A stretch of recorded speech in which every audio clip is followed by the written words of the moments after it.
In the distant galaxy of Zarnon, the Sevraxis race flourished on their home planet, Zitharon. The Sevraxis were a technologically advanced species with elongated limbs, emerald skin, and multifaceted eyes that shimmered with intelligence. They prided themselves on their scientific achievements and had recently perfected the art of cloning to create identical replicas of themselves for labor and war. In the vast cloning facility on Zitharon, thousands of Sevraxis clones were grown in pods, programmed to obey without question. They were deployed across the galaxy, fighting wars on behalf of the original Sevraxis. Among these clones was one who would change everything, Unit C-341, later known as Varek. Varek was a soldier, trained to fight and kill without emotion. However, as he witnessed the horrors of war and the senseless slaughter of his fellow clones, he began to question his purpose. "Why do we fight?" he thought, staring at the lifeless bodies of his brethren scattered across the battlefield.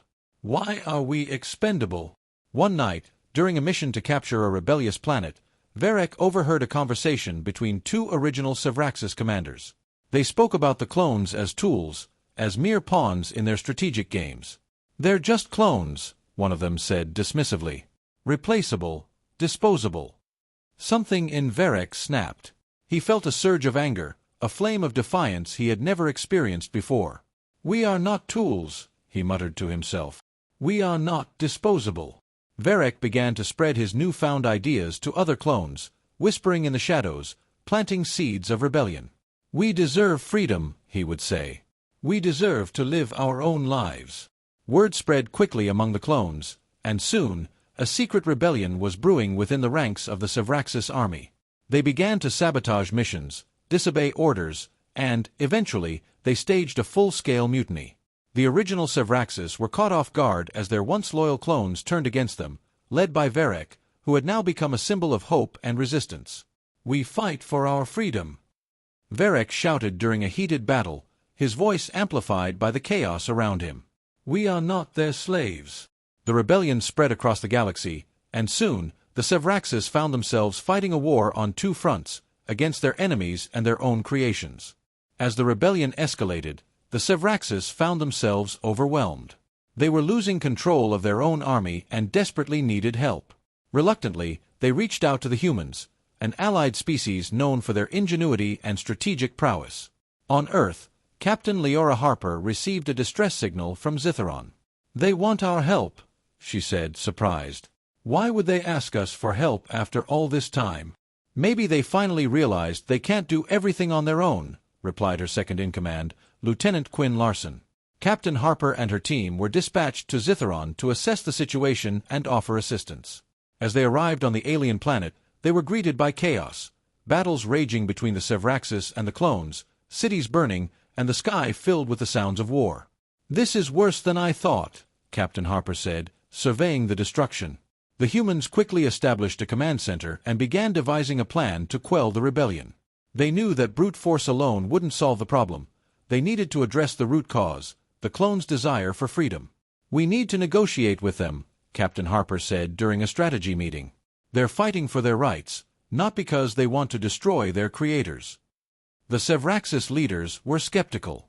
"They're mindless clones," one of them argued. "You can't negotiate with them." "They're far from mindless," Captain Harper retorted. "They're showing more intelligence and emotion than you give them credit for. If we want to end this war, we need to talk to them." Reluctantly, the Sevraxis agreed to let the humans try their approach. Captain Harper sent a message to Varek, requesting a meeting to discuss a potential truce. To their surprise, Varek agreed. The meeting took place in a neutral zone, away from the battlefield. Varek arrived with a small group of clone soldiers, each of them wary but curious about the humans. Captain Harper and her team approached cautiously, their weapons holstered. "You wanted to talk," Varek said, his voice steady but filled with suspicion. "So talk." "We're here to help," Captain Harper began. "We understand why you're fighting, and we want to find a peaceful solution." Varek eyed her skeptically. "Why would you help us? You're allied with the Sevraxis." "We're allied with them, but we don't support what they've done to you," Captain Harper replied. "Every being has the right to freedom. We want to help you achieve that without further bloodshed." Varek considered her words carefully. He had never expected to find allies among the humans, but he could see sincerity in Captain Harper's eyes. "What do you propose?" he asked. "We propose a ceasefire," Captain Harper said. "In exchange, we'll work with the Sevraxis to grant you and your people the freedom you deserve. No more cloning, no more forced servitude. You'll be recognized as an independent race." Varric was silent for a moment, his mind racing with possibilities. This was what he had been fighting for, a chance for his people to live freely. But could he trust the humans to keep their word? Finally, he nodded. "Agreed. We'll cease our attacks and wait for your actions. But if you betray us, we won't hesitate to fight back." Captain Harper extended her hand. "You have my word. We won't let you down." With the ceasefire in place, Captain Harper and her team returned to the Sevraxis leaders. "The clones have agreed to stand down," she announced. "Now it's your turn to uphold your end of the bargain." The Sevraxis were hesitant but knew they had no other choice. They had seen the determination in the clones' eyes and knew that another betrayal would lead to even greater destruction. "We'll do it," said High Commander Zuex, the leader of the Sevraxis. "We'll grant them their freedom and end the cloning program." Over the next few weeks, the humans and Sevraxis worked together to dismantle the cloning facilities and draft a new set of laws recognizing the clones as a sovereign race. It wasn't easy. There were many heated debates and moments of tension, but eventually an agreement was reached. On a bright day under the twin suns of Zitheron, a ceremony was held to mark the end of the war. Varric stood before a crowd of clones and Sevraxis, his heart swelling with pride and hope. "Today, we begin a new chapter," he said, his voice echoing across the plaza. "Today, we are free." The crowd erupted in cheers, a wave of jubilation sweeping over them.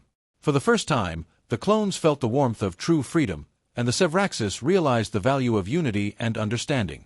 As the humans prepared to return to Earth, Varric approached Captain Harper. "Thank you," he said. "We couldn't have done this without you." Captain Harper smiled.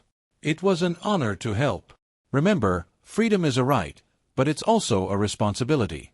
Take care of your people, Varric." "I will," Varric promised. "And if you ever need our help, know that you have allies on Zitheron." With that, the humans boarded their ship and departed, leaving behind a world forever changed. The clones, once mere shadows of their creators, now stood tall as a free and independent race, ready to carve out their own destiny among the stars.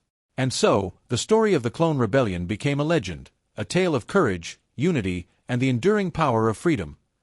Alien Cloning Facility. I hope you had a good time. If you liked my story, do not forget to comment and subscribe to my channel. Goodbye, see you in the next story.